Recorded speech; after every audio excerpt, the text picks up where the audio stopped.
क्या आपको पता है स्टॉक मार्केट में सबसे ज़्यादा पैसा हमेशा उस समय नहीं बनता जब सब लोग खरीद रहे होते हैं, बल्कि उस समय बनता है जब सब लोग डर के मारे बेच रहे होते हैं।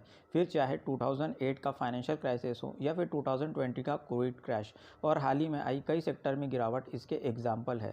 लेकिन हर बार कुछ ऐसे इन्वेस्टर रहे हैं जो डरे नहीं, उन्होंने मार्केट क्रैश को एक अपॉर्चुनिटी की तरह देखा।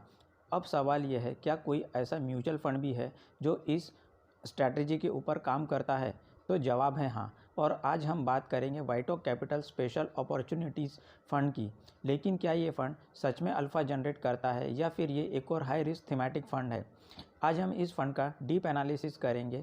हम जानेंगे ये फंड आखिर करता क्या है, पोर्टफोलियो इसका कितना स्ट्रॉन्ग है, रिस्क कहाँ पे छुपा हुआ है, और सबसे ज़रूरी बात, क्या इस फंड में एसआईपी करनी चाहिए या नहीं। तो चलिए शुरुआत करते हैं।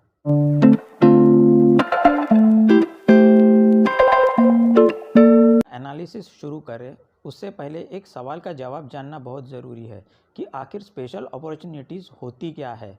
मान लीजिए कि कोई कंपनी है जिसका मैनेजमेंट बदल गया है और नया मैनेजमेंट आता है और बेहद शानदार काम करना शुरू करता है, लेकिन मार्केट अभी भी इस चीज़ को रियलाइज़ नहीं करता, या फिर सरकार ने कोई नई पॉलिसी लेकर आई है जिसका फ़ायदा किसी इंडस्ट्री को अगले 5 सालों में होने वाला है, लेकिन मार्केट अभी भी उस स्टॉक को पुराने भाव के ऊपर देखता है। और यहाँ से शुरुआत होती है स्पेशल सिचुएशन इन्वेस्टिंग की। इस स्ट्रैटेजी में फंड मैनेजर ऐसी कंपनियों को आइडेंटिफाई करता है जहाँ पर टेम्पररी प्रॉब्लम चल रही है, जहाँ कुछ बड़े चेंजेस होने वाले हैं, लेकिन मार्केट को अभी उसकी खबर नहीं है, यानी बाकी लोग न्यूज़ पढ़ते हैं, ये फंड फ्यूचर पढ़ने की कोशिश करता है। लेकिन अच्छी स्ट्रैटेजी होना ही काफ़ी नहीं होता, असली खेल तो पोर्टफोलियो में दिखता है। तो अब देखते हैं कि वाइटॉक ने अपना पैसा कहाँ पे लगाया है। सबसे पहले टॉप होल्डिंग की बात करते हैं। HDFC Bank, ICICI Bank, Bharti Airtel, Mahindra and Mahindra, State Bank of India इसके टॉप होल्डिंग में शामिल है। यानी इससे पता चलता है कि पोर्टफोलियो में क्वालिटीज़ मौजूद है। लेकिन असल कहानी ये नहीं है, असली कहानी तो मार्केट कैप एलोकेशन में छुपी हुई है। करीब 46% पैसा स्मॉल कैप कंपनीज़ में इन्वेस्टेड है, और यही चीज़ इस फंड को अलग बनाती है, क्योंकि स्मॉल कैप सबसे ज़्यादा रिटर्न भी देते हैं और सबसे ज़्यादा गिरते भी हैं। अगर सेक्टर एलोकेशन देखें तो फाइनेंशियल सेक्टर में 28%, इंडस्ट्रीज़ में करीब 19%, कंज्यूमर डिस्क्रिशनरी में 11% के आसपास पैसा लगा हुआ है। इससे पता चलता है कि फंड किसी एक पर्टिकुलर थीम तक सीमित नहीं है, बल्कि ये अलग अलग सेक्टर में स्पेशल अपॉर्चुनिटी की तलाश में रहता है। अब एक और बेहद इंटरेस्टिंग चीज़ की बात करते हैं। इस फंड का एक्टिव शेयर 70% है। आसान भाषा में समझे तो फंड मैनेजर बेंचमार्क को कॉपी नहीं कर रहा है, ये अपनी अलग सोच के साथ स्टॉक को पिक करता है। और यही वजह है कि अगर फंड मैनेजर सही साबित हुआ तो बहुत बड़ा अल्फा रिटर्न बन सकता है। लेकिन क्या पोर्टफोलियो की ये अलग सोच रिटर्न में भी दिखाई देती है? 31 जुलाई 2026 तक के नंबर के अनुसार इस फंड ने लास्ट 1 ईयर में 10.5% के आसपास का रिटर्न दिया है। तो वहीं बेंचमार्क बीएससी 500 टीआरआई ने लगभग 2.46% के आसपास का रिटर्न दिया है। सिंस इंसेप्शन से लेके अब तक इस फंड ने 18% के आसपास का रिटर्न दिया है, जबकि बेंचमार्क ने तकरीबन 12% के आसपास का रिटर्न दिया है। यानी अपनी शुरुआत से लेकर अब तक फंड ने बहुत शानदार अल्फा रिटर्न जनरेट करके दिया है। लेकिन यहाँ पर एक बहुत बड़ा डिस्क्लेमर भी है।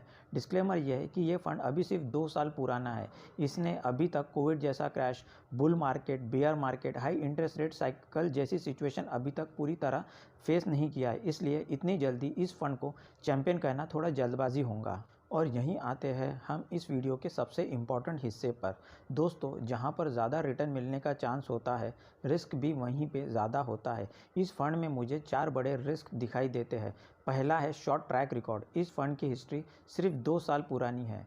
दूसरा, स्मॉल कैप एक्सपोजर। करीब 46% स्मॉल कैप में इन्वेस्ट किया गया है। अगर मार्केट में गिरावट आती है तो स्मॉल कैप सबसे ज़्यादा अफेक्ट हो सकते हैं। तीसरा, थीमेटिक रिस्क। अगर फंड मैनेजर की थीसिस गलत साबित हुई तो पूरी स्ट्रैटेजी अंडर परफॉर्म करेंगी। और चौथा है एक्टिव शेयर। सुनने में तो ये अच्छा लगता है, लेकिन इसकी दूसरी साइड भी है। मान लीजिए कि अगर बेंचमार्क ऊपर जा रहा है और फंड मैनेजर के चुने हुए स्टॉक नहीं चल रहे, तो लंबे समय तक स्कीम अंडर परफॉर्म भी कर सकती है। इसलिए ये फंड सभी इन्वेस्टर के लिए नहीं है। तो आखिर में किसे इस फंड के बारे में सोचना चाहिए? अगर आपका इन्वेस्टमेंट हॉरिज़ॉन कम से कम 5 से 7 साल का है और आप मार्केट वोलेटिलिटी झेल सकते हैं और पोर्टफोलियो में अल्फा रिटर्न देखना चाहते हैं, तो ये फंड आपके लिए एक इंटरेस्टिंग ऑप्शन हो सकता है। लेकिन अगर आप पहली बार म्यूचुअल फंड में इन्वेस्ट कर रहे हैं या आपको मार्केट गिरने पर नींद नहीं आती है, तो शायद आपको पहले डाइवर्सिफाइड फ्लेक्सी कैप या large and mid cap fund की ओर देखना चाहिए। मुझे ऐसा लगता है इस फंड की इन्वेस्टमेंट स्ट्रैटेजी इंटरेस्टिंग है। फंड का एक्टिव शेयर मजबूत है, रिसर्च प्रोसेस भी अच्छी दिखाई देती है, लेकिन इसकी हिस्ट्री छोटी है और स्मॉल कैप का एक्सपोजर इसको काफ़ी वोलाटाइल बनाता है। लेकिन अगर आप इसमें इन्वेस्टमेंट करना चाहते हैं तो इसे लॉन्ग टर्म सोच के साथ पोर्टफोलियो में कितना एलोकेशन देना है इसके अनुसार इन्वेस्टमेंट डिसीजन लीजिए। पास्ट रिटर्न देखकर बिल्कुल भी इन्वेस्ट मत कीजिए।